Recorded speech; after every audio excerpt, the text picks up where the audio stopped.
Sejam bem-vindos à casa do Senhor. Bom dia, irmãos. Dê um bom dia para quem está do lado, o vizinho da direita, da esquerda, de trás, da frente. Glória a Deus. É tão bom, né? Estar na presença de Deus é bom demais. É bom demais. Bom demais. Verdade, eu penso que não existe melhor lugar para estar do que senão na presença de Deus, né? Na presença de Deus nós somos renovados, nós somos fortalecidos, nós somos guiados, nós descobrimos o que Deus quer de nós. Que é exatamente o nosso alvo, tem sido o nosso alvo aqui aos domingos, em nome de Jesus. Mesmo nós estamos vivendo aqui um tempo diferente, nós estamos nos aproximando do Natal, um culto hoje especial, eu quero manter essa linha, eu quero falar um pouco sobre o propósito de Deus para a sua vida, para a minha vida, é a série de mensagens que nós estamos estudando. Vou pedir, Patrícia, a sua ajuda. Você passar para mim aqui, que meu espaço ficou pequeno, e aí se você for passando, aí você vai me ajudar mais do que o comum ainda, eu vou pedir bastante ajuda sua hoje. Mas nós vamos fazer uma oração para Deus tratar conosco antes, amém?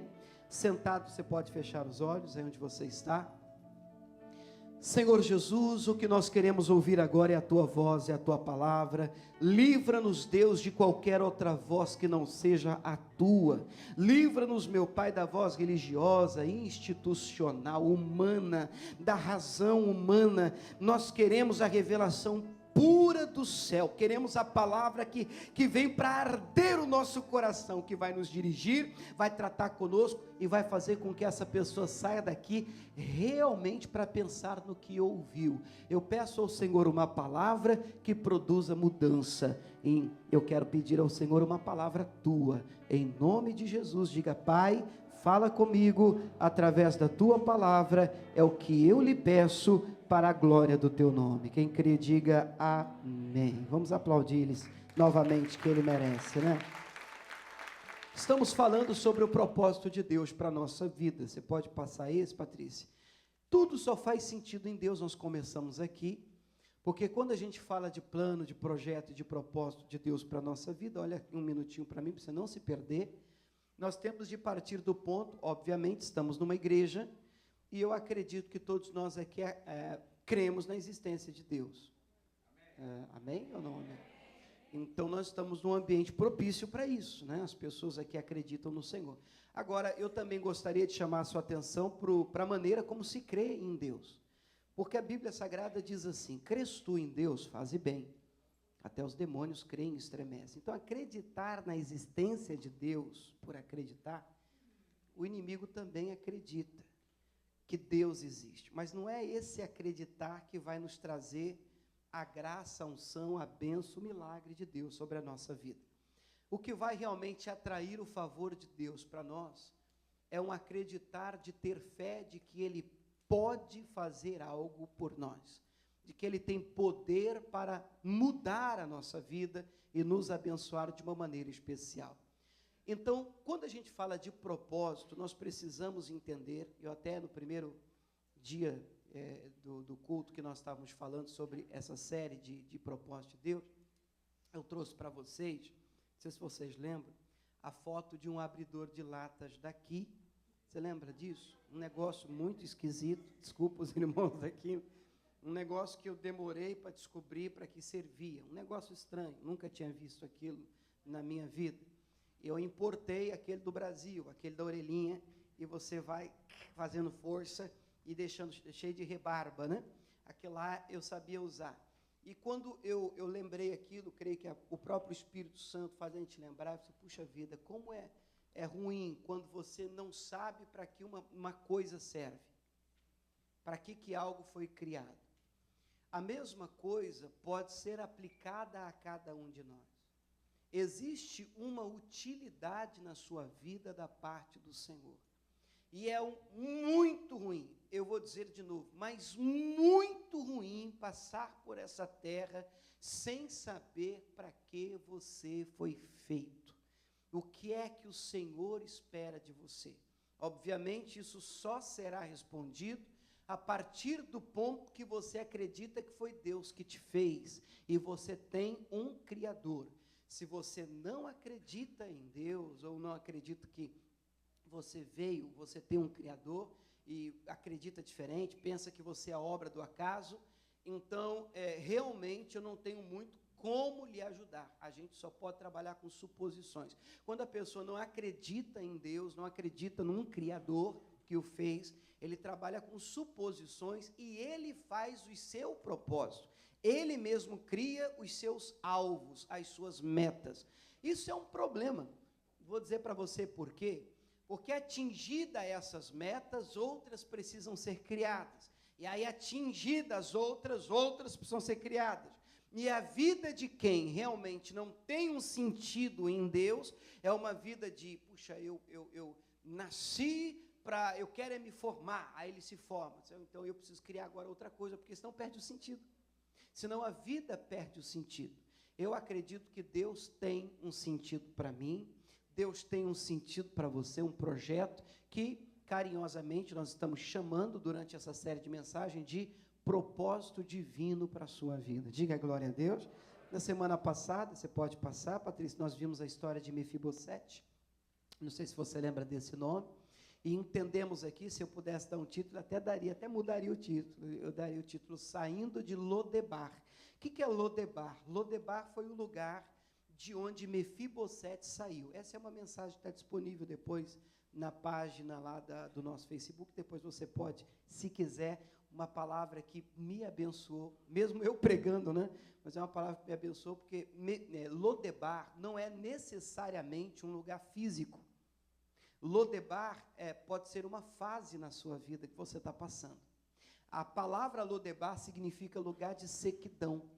Você pode estar passando por um lugar, por uma fase, por um momento no casamento, na família, espiritualmente, ministerialmente, chamado Lodebar, onde você é esquecido, onde esse Mefibosete aleijado foi ali, encostado, largado, abandonado e vivia escondido. Mas ali o rei o encontrou. E isso alegra o meu coração, saber que o Rei dos Reis, Senhor dos Senhores, também me encontrou você, e Ele é disposto, sempre disposto a nos tirar do lugar de sequidão e nos fazer assentar à mesa com Ele. Essa é a história de Mefibosete, realmente muito linda. Mas hoje eu quero falar um pouquinho com vocês, pode passar, sobre algo muito importante. Todo culto eu falo isso aqui, irmão. Muito importante. Uma das mensagens mais importantes para a sua fé cristã.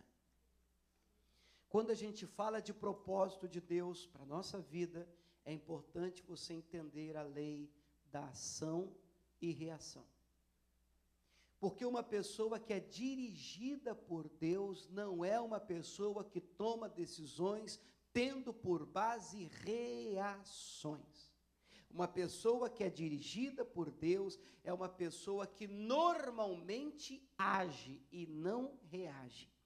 Eu vou explicar isso diferente para você. Pode colocar o próximo.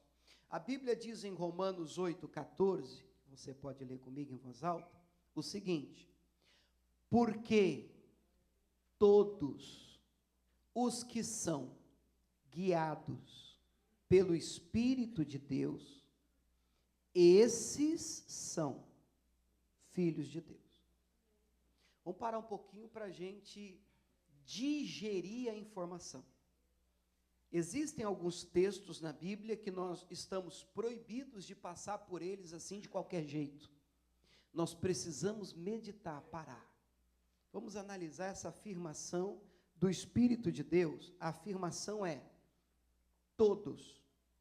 Não é um terço, não é metade, não é uma parte, não é 90%, não é 99%. A Bíblia está dizendo todos. Todos os que são guiados pelo Espírito de Deus, esses são filhos de Deus. Então vamos virar a moeda. Você já ouviu a frase? Que é isso, né? Todo mundo é filho de Deus, né? Eu duvido que você nunca tenha ouvido essa frase. Todos, acredito aqui, já ouviram essa. Todos somos filhos de Deus. Desculpa destruir o seu castelo, mas não é bem assim. Todos somos criaturas de Deus, porque por Deus fomos feitos. Mas filho meu é aquele que eu gerei. Por isso a Bíblia diz, em João 3, Jesus Cristo disse a Nicodemos: necessário vos é nascer de novo. Nós nascemos, primeiramente, fruto do relacionamento dos nossos pais. E então veio o William. Mas o William nasceu, segundo Romanos 3:23, em pecado e separado de Deus. Porque todos pecaram e destituídos estão da glória de Deus. Destituído é separado. Uma vez separados do Senhor, vem Jesus como um remédio para nos trazer de volta ao Pai. Por isso ele diz em João 14:6, eu sou o caminho. Eu sou a verdade, o caminho que nos leva de volta ao Pai. Ele chega a dizer, ninguém vem ao Pai se não for por mim. Então a única maneira de nos trazer de volta ao Pai foi e continua sendo Jesus Cristo. Por isso que quando nós oramos, Pai, eu entro na tua presença em nome de Jesus. Nós passamos pela ponte, pelo caminho, vivo e novo caminho, que nos leva a Deus. Até aqui tudo bem? Uma vez, tendo Jesus morrido por mim, por você, a salvação hoje está disponível a todo aquele que crê, que aceita o Senhor Jesus como Rei, Senhor e Salvador da sua vida. Cabe a nós fazer o quê? Nascer de novo. Como é que eu faço isso? Recebendo Jesus como Senhor e Salvador. Se você já o fez, você é uma nova criatura, Jesus mora em você e hoje, em nome de Jesus, você tem acesso ao Pai. Amém, pessoal? A partir de então, do momento em que eu passo a ser dele, o Espírito Santo nos ensina que eu não posso mais ser guiado por mim mesmo. Minha vida tem que mudar. Quando eu digo a minha vida tem que mudar, não é só as coisas materiais que me cercam. A minha maneira de tomar decisões precisa mudar. A minha maneira de caminhar muda. Como é que eu caminhava antes? Deixa eu falar de mim, que eu fico mais à vontade. Antes, eu amo se me amarem. Eu perdoo se me perdoarem. Eu trato bem se me tratarem bem. O que é isso? Reação. É como aquela esposa que está na igreja, quarta-feira, orando pelo Zé, o Joseph, né? Orando por uma mudança, uma conversão do Zé. Quarta-feira está fazendo campanha, vai ouvindo. Ela está, Deus muda o Joseph, o Zé, muda, transforma. E aí ela está indo para casa e quando ela chega em casa, ela pensa, bem, se ele me abraçar, eu abraço ele. O que é isso? Reação. A minha decisão, a minha vida, a força que me move não é o Espírito Santo, e sim as circunstâncias que estão ao meu redor. Estou indo na igreja hoje. E aí, irmão, você vai tratar bem fulano? Bom, depende. Se ele me tratar bem, então você está na base da reação. A Bíblia está dizendo que quem é filho de Deus já não vive na lei da reação. Ele vive na lei da ação. Ele é guiado não pelo que o marido faz, a esposa faz, o pastor faz, o irmão faz, o patrão faz. Quando você se descobre em Deus e no Espírito de Deus, você passa a ter um outro guia. Não importa o que aconteça ao seu redor, você é obediente à voz do Espírito Santo de Deus que te guia. É Ele que te dirige. Então Ele diz, perdoa. Você não liga para os resultados da outra pessoa, as circunstâncias, mas e se ele não quiser? Se ele não quiser, o azar é o dele. Eu estou fazendo o que Deus me mandou fazer. Ame, trate bem, ou faça isso, ou deixe de fazer aquilo. Você passa a ser dirigido, orientado pela lei da ação. Você já não vive segundo as circunstâncias. Você já não anda pelo mundo ou perambulando por aí no depende. tem que ver o que vai acontecer, para ver o que é que eu vou fazer. Não, quem é de Jesus não caminha assim. Quem é de Jesus vive com propósito. Quem é de Deus vive guiado pelo Espírito de Deus. Aí vem o Espírito Santo e diz que todo que é guiado por Ele, esse é filho de Deus. E quem não é? Não é filho de Deus, senão a Bíblia é mentira. Filho de Deus é aquele que é dirigido pelo Espírito de Deus. Deixa eu lhe perguntar, você acha que essa informação é importante? Muito, muito, mas muito importante. O que é guiar? A definição de guiar é, segundo o dicionário para nós em português, Aurélio, né? Orientar, dirigir. Eu gosto mais dessa aqui, ó, governar, conduzir. É a função de um guia. O Espírito Santo trabalha na nossa vida como a função de um guia. Guia é aquele que vai adiante, ele vai mostrando, ele conhece o caminho. Ó, desse lado, à direita, vocês podem ver isso.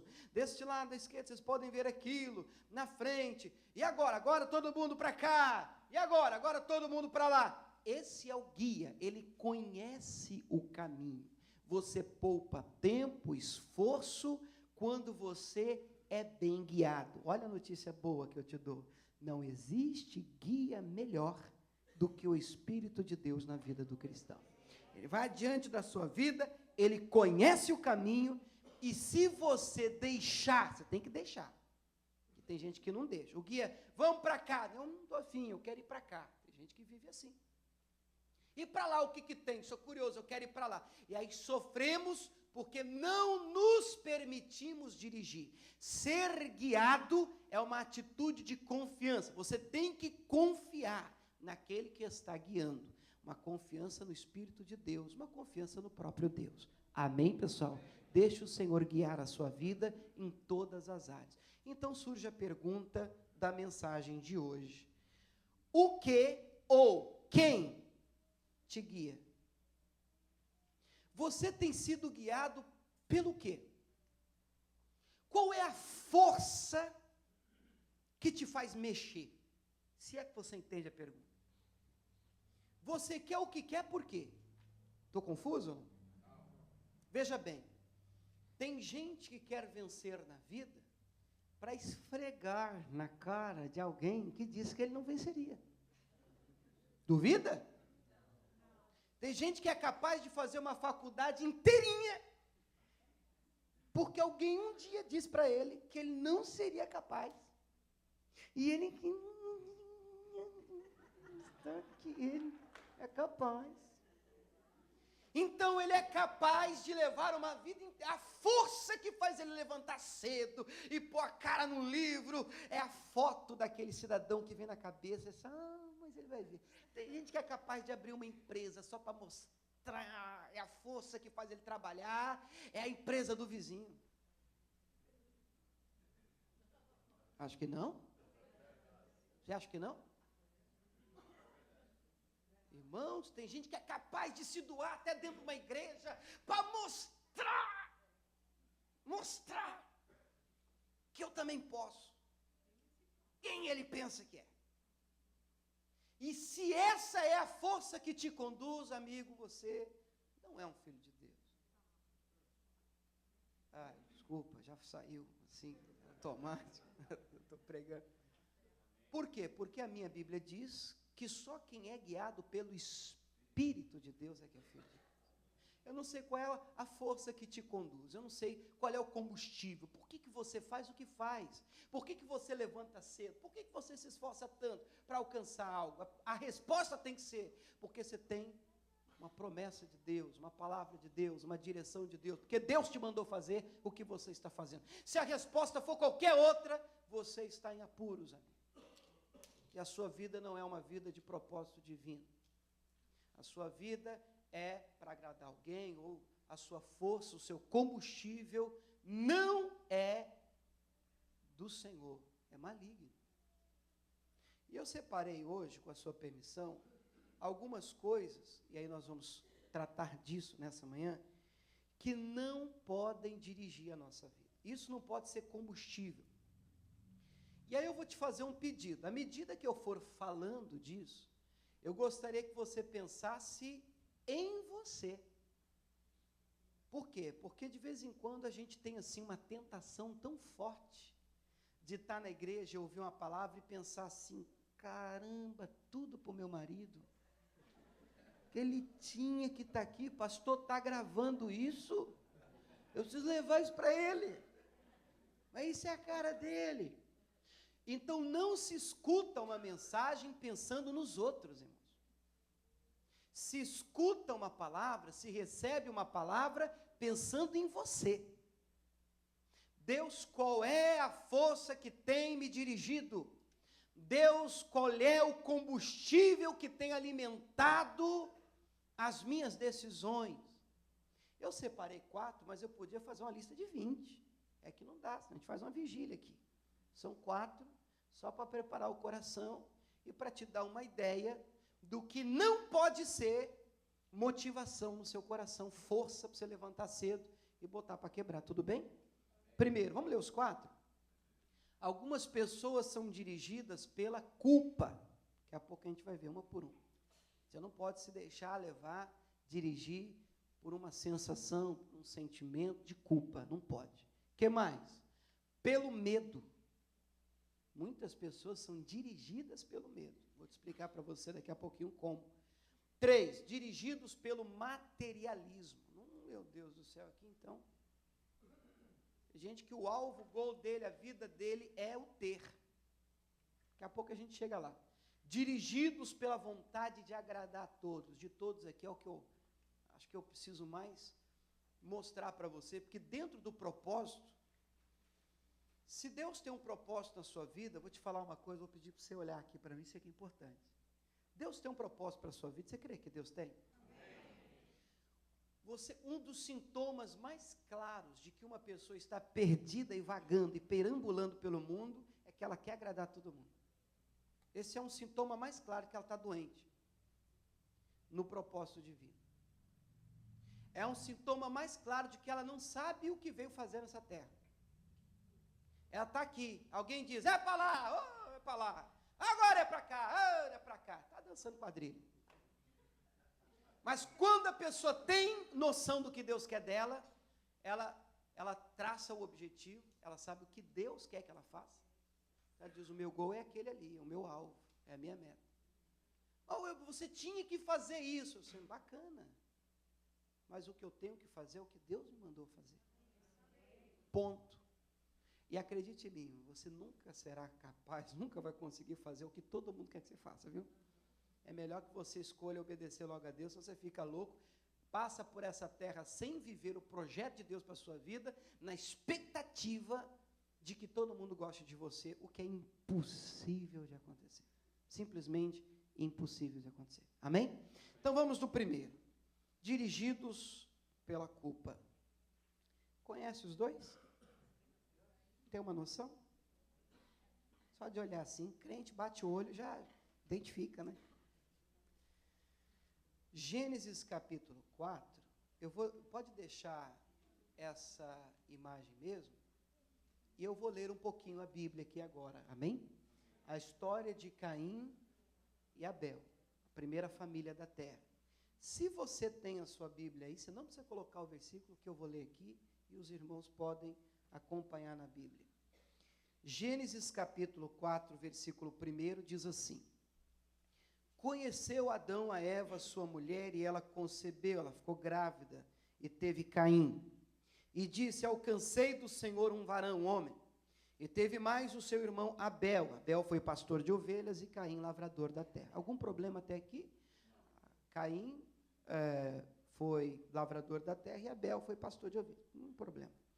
3, e aconteceu que ao cabo de dias, Caim trouxe do fruto da terra uma oferta ao Senhor, Abel também trouxe dos primogênitos das suas ovelhas e da sua gordura. Atentou o Senhor para Abel, para a sua oferta, mas para Caim, para a sua oferta, não atentou. Irou-se Caim fortemente, descaiu-lhe o semblante. O Senhor disse a Caim, por que te iraste? Por que descaiu o teu semblante? Mudou teu rosto, por quê? Tua fisionomia. 7, se bem fizeres, não haverá aceitação para ti? E se não fizeres o bem, o pecado jaz à porta, e para ti será o seu desejo, e sobre ele dominará. Deixa eu explicar o que Deus está tratando com Caim. Os dois vêm, apresentam uma oferta a Deus. Para resumir bem, Deus se agrada da oferta de Abel, Deus não se agrada da oferta de Caim. E eu não acredito que Deus faça acepção de pessoas. Eu acredito que há motivos aqui para que isso ocorra, para que isso aconteça. Mas não vem ao caso hoje. A mensagem hoje é outra. Ocorre que quando Caim passa por esse momento difícil, ele olha para o irmão. O problema não é nem Deus não ter aceitado a dele. O problema é que Deus aceitou a do irmão. Tem gente que o problema, a dificuldade não está em ele enfrentar uma situação, um problema. A dificuldade está em ver o irmão bem. Mas e aí? Eu estou aqui nessa guerra toda. Tudo bem mesmo com você? Ele está tudo bem mesmo, mas assim, nem uma zica, não? A minha vida, tudo é tão difícil, você está tão bem. Então, tem gente que não vive bem com isso. E Caim começou a ficar perturbado, e o semblante mudou, uma ira do diabo tomou conta do coração dele. Nós aqui conhecemos a história, sabemos que ele já sentou no coração o desejo até de matar o próprio irmão. E Deus fala uma coisa interessante com Caim. Deus diz: se você fizer o bem, não vai ter aceitação para você. Porque às vezes nós perdemos o foco. O foco não está no que o seu irmão faz ou deixa de fazer. O foco está no que Deus quer e espera que você faça. Mas olha, ele fez assim, para ele deu certo, esqueça o seu irmão. Se você fizer o bem, Deus vai aceitar você e o que você está fazendo. Faça o que Deus quer que você faça, sem olhar para a direita e sem olhar para a esquerda, e você alcançará os projetos de Deus para a sua vida. Ocorre que Caim é tomado por um espírito, eu creio até, um demônio. Ele acaba se levantando contra o próprio irmão, e no versículo de número 8, ele mata o irmão. Ele se levanta contra o irmão no campo e o matou. No 9, Deus pergunta: cadê o teu irmão? Interessante essa pergunta do Senhor, né? Será que Deus não sabia? Ô Caim, cadê o teu irmão? Aí o Caim responde no versículo 9: não sei, sou eu o guardador do meu irmão? Agora eu sou guardador do meu irmão? Deus podia até ter respondido: é assim. Às vezes a gente acha que nós não temos que nos importar com os nossos irmãos, mas temos sim. E aí Deus fala: agora eu quero chamar a sua atenção para aquilo que Deus vai falar para o Caim. E é aqui que está a questão do dirigido pela culpa. Presta atenção nisso agora. No verso 10, Deus diz: que fizeste? A voz do sangue do teu irmão clama a mim desde a terra. E agora, verso 11, maldito és desde a terra, que abriu a sua boca para receber da tua mão o sangue do teu irmão. Quando lavrares a terra, não dará mais a sua força. É uma maldição. Porque a bênção é você plantar e colher. Deus disse a Caim: você vai plantar e a terra vai negar fruto para você. Coisa triste é você sair do projeto de Deus. A terra nega fruto. O que mais? Não te dará mais a força. Agora, a frase é essa. Pode até passar o próximo slide. Fugitivo e errante serás na terra. Isso mexeu comigo. O que você vai ser, Caim? Um fugitivo, e a palavra é errante.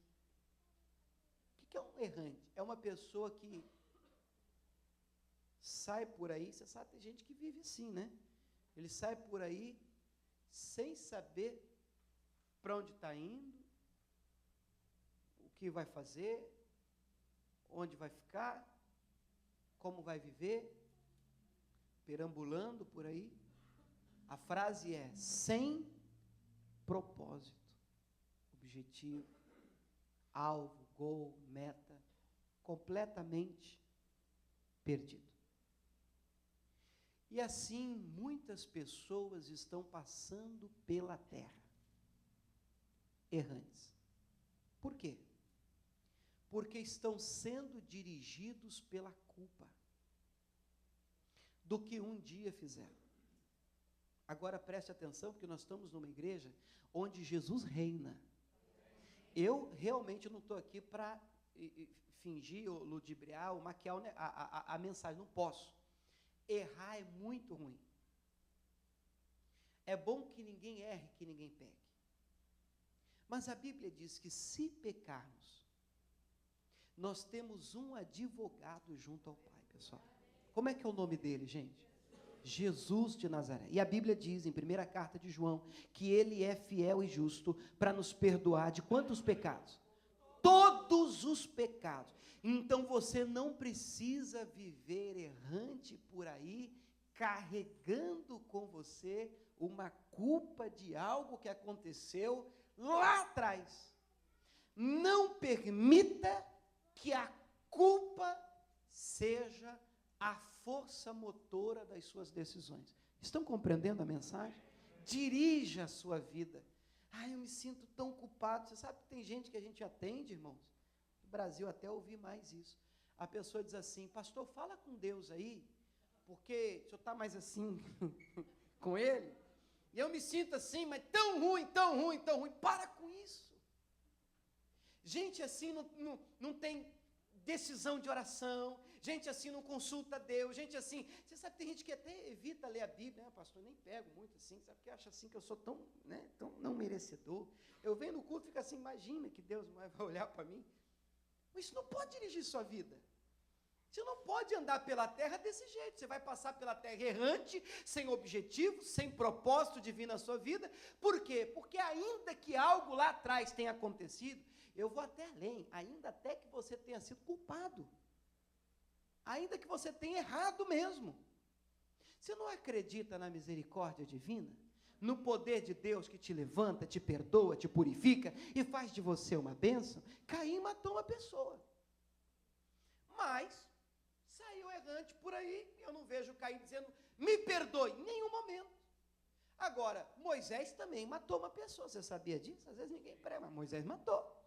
Ele viu um egípcio batendo num hebreu e foi lá fazer justiça com a própria mão, matou, enterrou, mas Deus fez desse assassino um grande líder do povo de Deus, um grande profeta. Ora, o Davi é a mesma coisa. Olha, você pode não ter começado bem, mas eu estou dizendo para você, que se hoje você rasgar o seu coração, e jogar a sua culpa fora, e jogar o pecado fora, e dizer a ele, me limpa, me lava, me perdoa, você sai daqui hoje limpo, lavado, perdoado, em nome de Jesus de Nazaré, para ser guiado pelo Espírito de Deus. Esqueça a culpa, você não foi feito para viver debaixo de culpa. Salmo 32:1 diz, vamos ler juntos? Bem-aventurado aquele cuja transgressão é perdoada e o pecado é coberto. Diga glória a Deus. Bonito, né? Vamos aplaudir Jesus só para acordar? Glória a Deus. Próximo. Outra coisa que não pode dirigir, não pode ser sua força. Isso aqui é importantíssimo. Todos eles são importantes, né? Mateus capítulo 14, o medo. Você pode abrir lá em Mateus 14, eu vou fazer isso um pouquinho hoje, e a gente volta um pouquinho a alguns textos aqui na Bíblia. Esse é um texto que eu acredito que muitos de vocês já conheçam. Mateus capítulo 14, fala de uma tempestade que os discípulos enfrentaram. E quem é que não enfrenta a tempestade nessa vida, né? Mateus 14. Quem encontrou aí, diga amém. Muito bem. Mateus capítulo 14, verso de número 22. Pronto. Mateus 14, 22. Pode deixar a imagem aí e eu vou lendo aqui, não tem problema. E logo ordenou Jesus que os seus discípulos entrassem no barco, fossem adiante para outra banda, enquanto ele despedia a multidão. Despedida a multidão, subiu ao monte para orar à parte. Chegada a tarde, estava ali só. O barco já estava no meio do mar, açoitado pelas ondas, porque o vento era contrário. Vamos entender a cena, vamos ver se a gente consegue visualizar. Jesus fica na praia despedindo do povo depois do culto, atendendo as pessoas, depois ainda vai orar sozinho no monte. E Jesus manda os discípulos, não, vocês podem ir indo, depois eu alcanço vocês. É até estranho Jesus ter dito isso, mas vai alcançar como a gente? E a gente vai estar no meio do mar. Talvez eles pensassem, vai pegar outro barquinho, vai vir até nosso encontro, ou coisa do tipo. Mas, enfim, Jesus despede dos discípulos, manda eles indo. Só que lá, já na altura do meio do mar, uma tempestade sobrevém, o vento forte, muita tribulação, e Jesus está, sabendo da situação dos discípulos no meio do mar, no meio da tempestade, Jesus decide vir ao encontro dos discípulos, mas de uma maneira diferente. Versículo de número 25 diz que a quarta vigília da noite, dirigiu-se Jesus para eles, caminhando por cima do mar. Todo mundo já ouviu essa história. Amém? Então Jesus vem socorrer os discípulos andando sobre as águas. Uma imagem que deve ter sido linda. Linda. Mas na verdade para os discípulos foi uma imagem assustadora. Porque eles nunca haviam visto um homem andando sobre as águas. Eu particularmente nunca vi. Não sei se você já viu, mas nunca vi. Jesus está caminhando sobre as águas para ir ter com os discípulos. E no versículo de número 26, os discípulos, vendo-o caminhar sobre o mar, assustaram-se, dizendo, é um fantasma, e gritaram de medo, pensando realmente que era um fantasma. Jesus, porém, lhes falou logo, dizendo, tem de bom ânimo, sou eu, não temais. Aqui só vou abrir um parênteses. Nós também precisamos aprender a enxergar Jesus em algumas tempestades que a gente enfrenta. E às vezes tudo que a gente vê, quando as coisas estão dando errado, é fantasma. Entendeu o que eu falei? Às vezes tudo que a gente vê é demônio. Tudo que a gente vê é, meu Deus, meu misericórdia, só pode ser o diabo. E às vezes o Senhor pode estar nisso e você não sabe. E nós precisamos ter essa percepção, tentar enxergar Jesus em tudo aquilo que a gente enfrenta em nome do Senhor. Amém? E os discípulos, é um fantasma, e Jesus, sou eu, gente, vocês não estão me reconhecendo aqui. E Pedro, por isso essa imagem, no 28, respondeu e disse, Senhor, se és tu, manda-me ir ter contigo por cima das águas. Realmente, um dia, eu vou dar um abraço apertado em Pedro. Pedro realmente era diferente. Uma pessoa, 880. Quando ele acertava em cheio. Quando ele errava, feio também. Feio. O negócio de ficar em cima do muro não era com Pedro. É para defender, vamos cortar a orelha então. É para cortar, vamos cortar direito. Ele tinha esses repentes. E o Pedro, cheio de ousadia, se é o Senhor mesmo que está nisso, então o Senhor vai dizer para eu ir ter com o Senhor. Você sabe que eu aprendo com Pedro que eu posso fazer esse tipo de oração. Eu posso orar a Deus quando eu estiver enfrentando uma tempestade na minha vida, que eu não estiver entendendo. Eu posso dizer a Ele, Senhor, se o Senhor está nisso mesmo, eu quero realmente ter convicção, eu quero realmente que o Senhor trate comigo, eu quero realmente sinais muito claros de que é o Senhor que está no meio dessa guerra toda. E a resposta de Jesus para o Pedro no 29 é, vem, porque o Pedro disse, o Senhor manda eu ir ter contigo, vem. Não é que ele foi, irmãos? No 29, o Pedro, descendo do barco, andou sobre as águas para ir ter com Jesus. Diga glória a Deus. Bonito esse versículo, né? Mas, versículo 30, sentindo o vento forte, teve medo. Pode até passar. E, começando a ir para o fundo, clamou dizendo, Senhor, salva. O medo é um espírito, irmãos. A Bíblia diz em 2 Timóteo 1,7 que Deus não nos deu, atenção, um espírito de medo. Espírito. Não é esse espírito que Deus plantou em você. Se Deus não me deu ou não me dá um espírito de medo, então não sei você, eu não quero. Você quer o que Deus não dá? Eu não quero. O espírito de medo não pode me dominar. Mas se ele dirigir a sua vida, esse espírito de medo, você nunca fará nada de forma ousada. E o que vai acontecer na sua vida e na vida daquele que não ousa? Nada. Sabe o que acontece na vida de quem não faz nada? Nada. Nada. Então, quando a gente lê a história de Mateus 14, a tempestade em que o Pedro anda sobre as águas, eu e os meus colegas pastores, normalmente, malhamos o Pedro em cima desse versículo. Porque o Pedro sentiu o vento, teve medo, devia ter, começou a afundar, clamou, Senhor, salve, Deus é tão bom. Se fosse outro, deixava afundar, né? Está aí querendo andar igual eu na água. Vai morrer para aprender. Mas ainda bem que Jesus é bom. Jesus estendeu a mão, levantou Pedro, e entrou dentro do barco com Pedro, e aquela tempestade toda acabou. Mas hoje, quando eu leio esse texto, eu fico pensando, Pedro, esse texto aqui em si, lógico, ele devia ter continuado olhando para Jesus, ele continuaria sobre as ondas do mar, nós sabemos disso. Mas eu tenho que tirar o chapéu para o Pedro, porque, e os outros 11 discípulos? Onde é que eles estavam? Se o Pedro teve medo e afundou, medo teve mesmo quem nem saiu do barco. Irmãos, e olha, você pode tentar e arriscar algumas decisões na sua vida, ou você pode viver sempre na segurança do cantinho do seu barco. Por quê? Porque você tem medo de abrir o seu negócio, você tem palavra de Deus para isso. Tem medo de casar, sabe, gente tem medo de casar? Gente que tem medo, vou ter um filho, vai que nasce com um problema. Olha que demônio, irmão. Sério, pessoal, estou te falando. Gente que tem medo. Ah, não, eu vou batizar, tem medo, vai que o inimigo fica bravo comigo. Gente que tem medo. Quando o medo dirige a vida de alguém, esse alguém fica sempre encostadinho no cantinho do barco. E o que acontece na vida dele? Nada.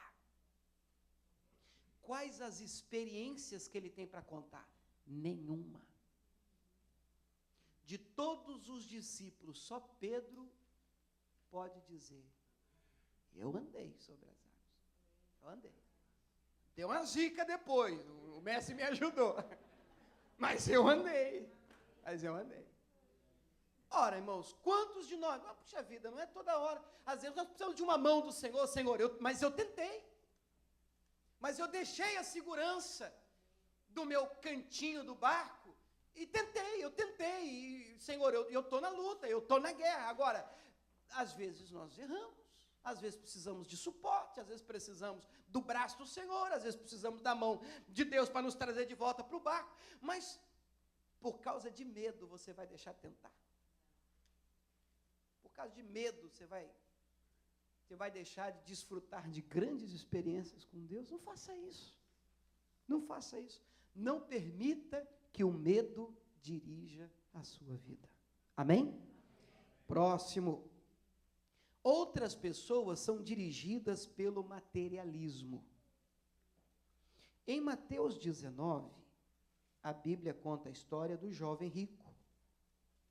Você lembra da história do jovem rico? Vou ler rapidinho para você, você pode deixar o slide aí, e assim a gente vai ganhando tempo hoje, né? O jovem rico está em Mateus 19, verso 16. O texto diz assim: se aproximando dele um jovem, disse-lhe, bom mestre, que bem farei para conseguir a vida eterna? Ele disse, por que me chamas bom? Não há bom senão um só, que é Deus. Se queres, porém, entrar na vida, guarda os mandamentos. Disse-lhe ele, quais? E Jesus disse, não matarás, não cometerás adultério, não furtarás, não dirás falso testemunho, honra o teu pai e tua mãe, amarás o teu próximo como a ti mesmo. E o jovem responde no 20, tudo isso eu tenho guardado desde a minha mocidade, que me falta ainda? Nunca faça uma pergunta para Jesus que você não tem disposição para ouvir a resposta. Ele tem que ter coragem para você perguntar para Jesus o que está faltando para você. Só crente bom pode fazer um negócio desse. Tem que ser crente. Senhor Jesus, eu entro na tua presença, eu gostaria de fazer uma pergunta para o Senhor. O que é que está me faltando? E aí só espera. Só espera. Porque obviamente,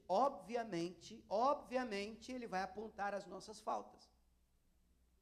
Eu não pode ficar chateado agora com isso. Você vem na igreja, Deus, eu estou orando, fala, usa o pastor, o que eu tenho que fazer? Aí vem, pá, cruzado, e você sai da igreja até torto, misericórdia. É pessoal. Como assim? Mas você não está orando para Deus tratar com você? Orando para Deus falar contigo, para Deus te dar a direção. A gente precisa ser condizente com as orações que a gente faz, né? Porque o que ele está fazendo aqui é uma oração. Ele diz para Jesus, o que me falta ainda? Ele está pedindo para Jesus, ele está fazendo uma oração. O que me falta ainda, Senhor? No nosso caso, em nome de Jesus, amém. Você está perguntando, eu vou te falar, né? O que você quer saber? 21. Se você quer ser perfeito, vai, vende tudo o que você tem, dá para os pobres, você vai ter um tesouro no céu, aí você vem e me segue. Aí vem o 22, que é esse que está aí no telão. Podemos ler juntos o 22? O que diz? O jovem, ouvindo essa palavra, retirou-se triste, porque possuía muitas propriedades. Deixa eu te fazer uma pergunta. Problema ter propriedade, será? Será que é um problema ter? Não, certamente não é um problema. Você pega todo o Antigo Testamento, você vai ver grandes homens de Deus. Davi tinha muito, Salomão tinha muito, Abraão tinha muito, Ló tinha muito. Os dois tinham tanto que não davam nem para viver juntos, eles tiveram que se separar. Então ter não é o problema, irmãos. Certamente não é a situação. Problema é você colocar o seu coração no ter. Problema é você ser dirigido, viver para ter.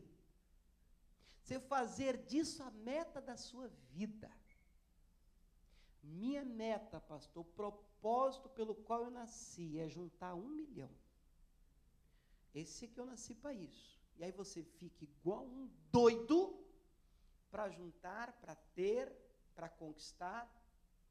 E eu não sou contra ter, não sou contra conquistar. Nós aqui até pregamos que Deus abençoa, Deus prospera e o Senhor veio nos trazer vida e vida com abundância. Mas isso não pode dirigir sua vida. Esse não pode ser o combustível que faz você acordar. Acordei hoje. E agora? Hoje é dia de eu ganhar mais um pocão. Não, por quê? Você não pode ser dirigido. Essa não pode ser a sua motivação. Esse tem que ser o resultado. Isso tem que ser consequência de uma vida pautada na presença de Deus. A Bíblia diz, buscar em primeiro lugar meu reino, minha justiça, todas estas coisas, pacote, kit, serão acrescentadas.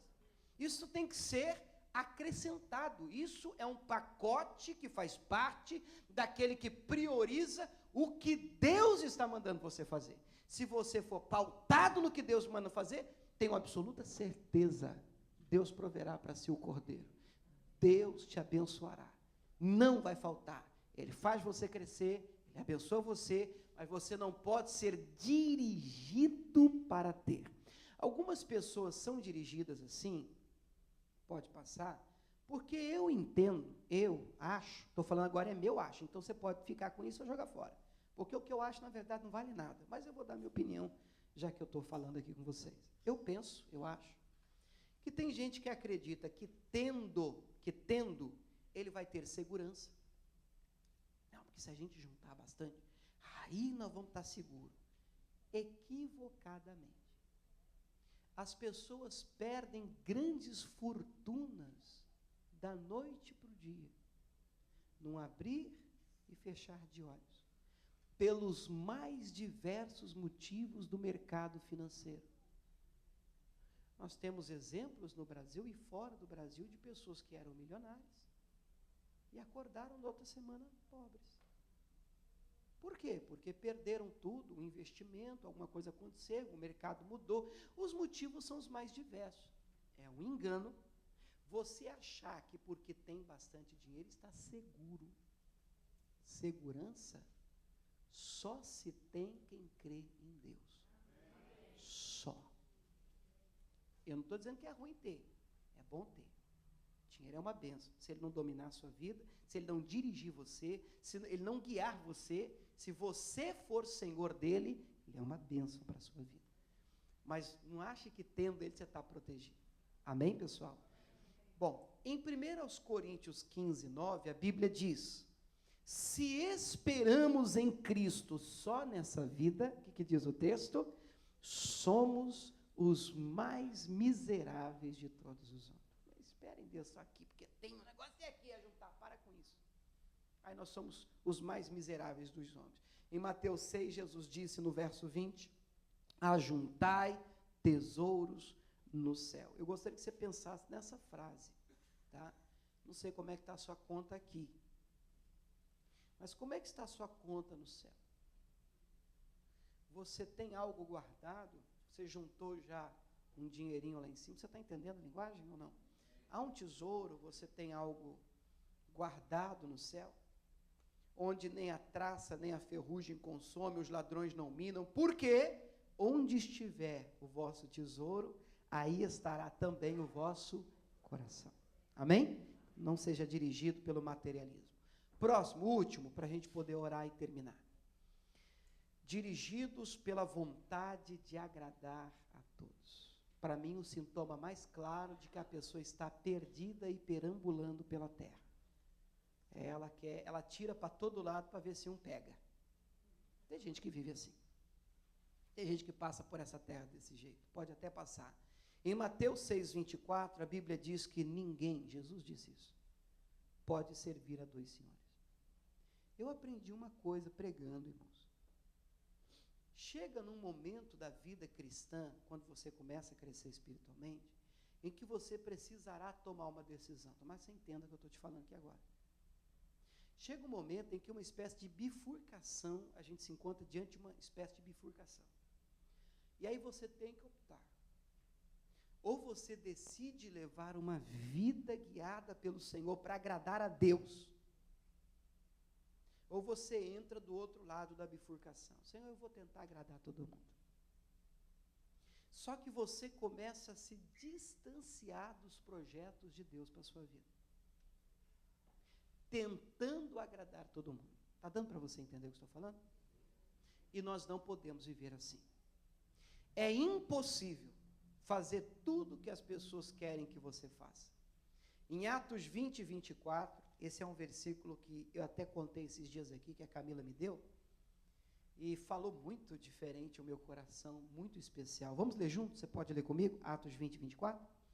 Mas em nada tenho a minha vida por preciosa, contanto que cumpra com alegria a minha carreira e o ministério que recebi do Senhor Jesus para dar testemunho do evangelho da graça de Deus. Um homem bem resolvido, um homem que sabia o que Deus queria dele. Olha o que ele está dizendo: em nada eu tenho minha vida preciosa, contanto que eu cumpra o quê? O que Deus me mandou fazer, o que Ele me criou para fazer. É isso que eu quero fazer da minha vida. Eu quero cumprir o que Deus tem para mim, a minha missão, a minha carreira, a minha chamada. É isso que eu quero cumprir. Só que ele coloca o detalhe, que foi o que me chamou a atenção. Ele diz: contanto que cumpra com alegria. Olha o desafio. Então não adianta. Você vai entender, nós estamos aqui até para isso, né? Para descobrir o que Deus quer da gente, qual é o propósito de Deus para a nossa vida, entendendo esse propósito. E aí, pastor? Eu vou fazer porque eu tenho que fazer. Não, não é assim. Imagina você está casado com uma pessoa, você acorda, olha para ela e diz: estou com você porque eu tenho que estar, né? Glória a Deus. Amém. Deus nos dê força. Aleluia. Está errado. Está errado. Você precisa fazer, ser fiel, se manter fiel, e isso tem que ser feito com alegria, com prazer, porque senão certamente o casamento não vai se manter de pé. A mesma coisa acontece em relação à sua carreira e o propósito de Deus para a sua vida. Ele tem de ser cumprido, ele tem que ser desenvolvido, ele tem que ser corrido, sim, é verdade. Mas você tem de vivê-lo com alegria, com o coração naquilo que Deus quer que você faça. Quem está entendendo, diga glória a Deus. Próximo. Olha o que diz Colossenses 3, 23 e 24. Tudo quanto fizerdes, fazei-o de todo o seu coração, como ao Senhor, e não aos homens, sabendo que recebereis do Senhor o galardão, a recompensa da herança, porque é a Cristo que você está servindo. Você tem que viver servindo a Ele. Pode colocar o próximo, correndo um pouquinho de propósito, para chegar no ponto aqui, para a gente orar. Esse texto eu copiei da Bíblia Viva. E esse texto eu achei lindo demais na Bíblia Viva. Diz assim: porque sou eu, é Deus falando, que conheço os meus planos sobre vocês. Essa frase é linda. Por quê? Porque às vezes a gente acha que a gente é que sabe os planos que a gente tem para a vida da gente. Eu é que sei, Senhor, o que é que eu quero. Bacana o que você quer.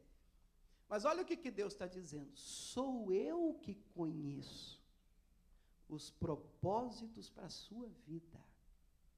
É bom que você me consulte logo acerca desses projetos.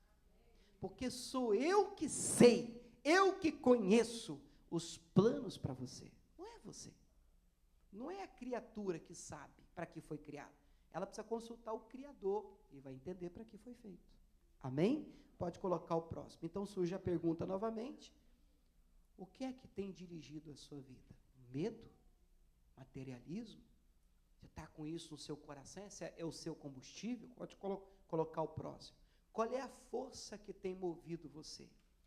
Prometo, 5 minutinhos e eu termino contando essa historinha rapidinho para você.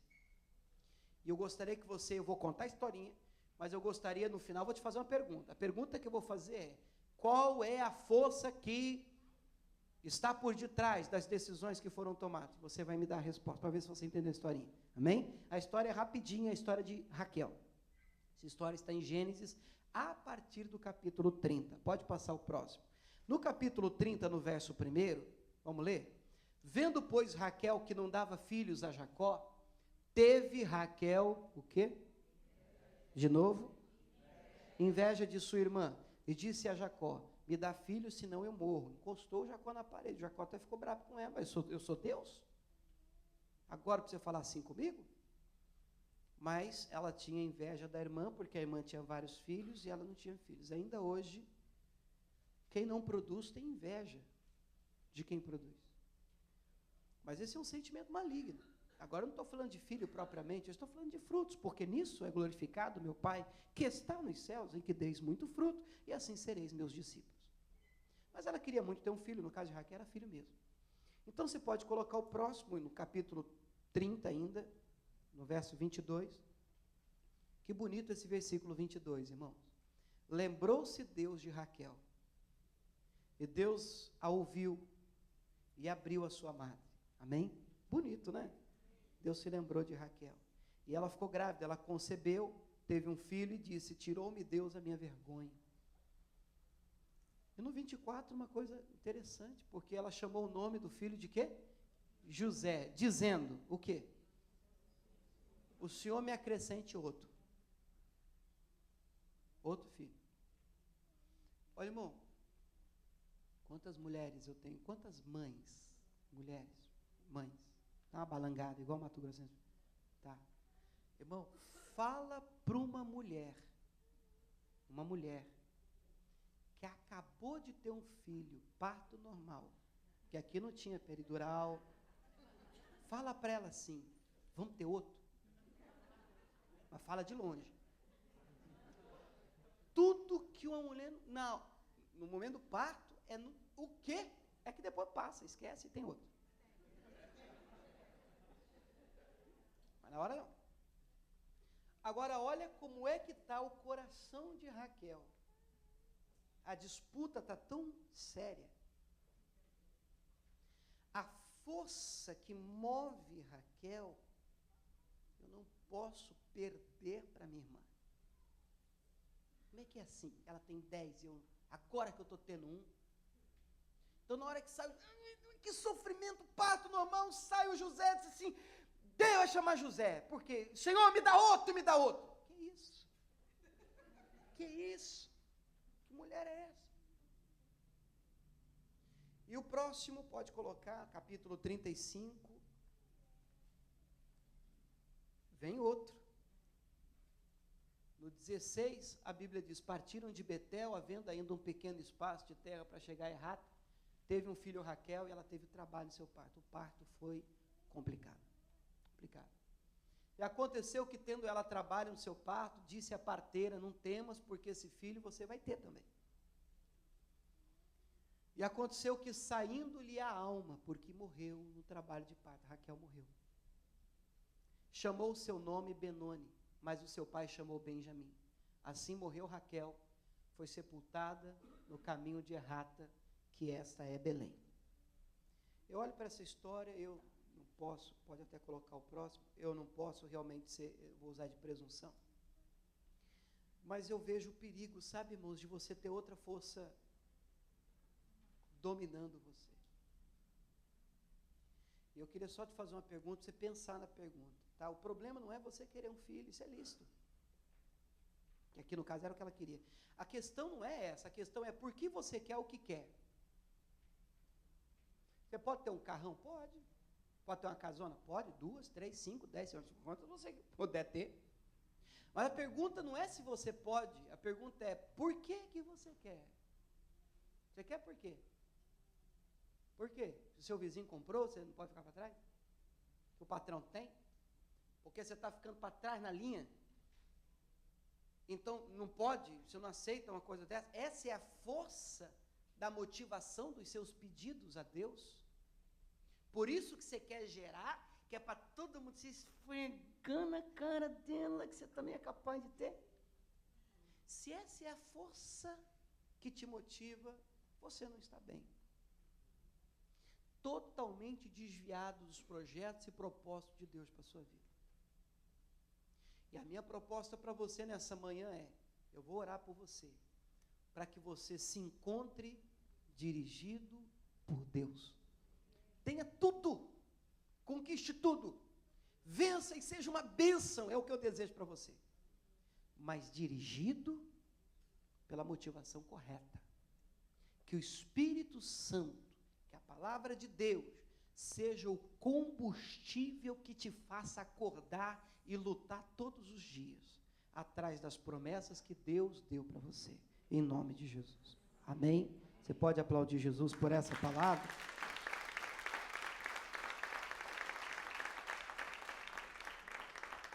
Sentado mesmo, fecha os teus olhos, deixa eu orar por você. Meu Deus, eu oro por este povo, consequentemente por essa igreja, apresentando a Ti homens e mulheres que aqui estão esta manhã. Nós vimos, meu Pai, muita informação hoje, aprendemos bastante, e o Senhor tem semeado essa palavra no nosso coração. Minha oração é que ela não se perca. A minha oração, meu Pai, é que essa pessoa possa sair daqui pensando, por que eu quero o que quero? Por quê? Foi Deus que disse, foi o Senhor que me prometeu, foi o Senhor que me dirigiu, é uma promessa divina, ou é carnal, é coisa minha, é coisa da minha cabeça? A motivação é o medo, eu estou sendo dirigido pela inveja, pela culpa, dirigido pelo vício de agradar a todos, a vontade é de me dar bem com todo mundo. Meu Deus, nós certamente não podemos viver assim. Certamente, meu Deus, um filho de Deus não pode passar por esta terra sendo dirigido por estas coisas, a não ser pelo Teu Espírito Santo. E é assim que eu quero este homem, esta mulher, este povo, este grupo, estas pessoas que aqui estão, cada obreiro, cada pessoa que desenvolve um projeto ministerial aqui dentro, dirigido, meu Pai, pela Tua palavra, pela Tua direção, pelo Teu Espírito. Essa é a minha oração nesta manhã de domingo. Abençoe esse grupo. Satanás, eu te repreendo, em nome de Jesus.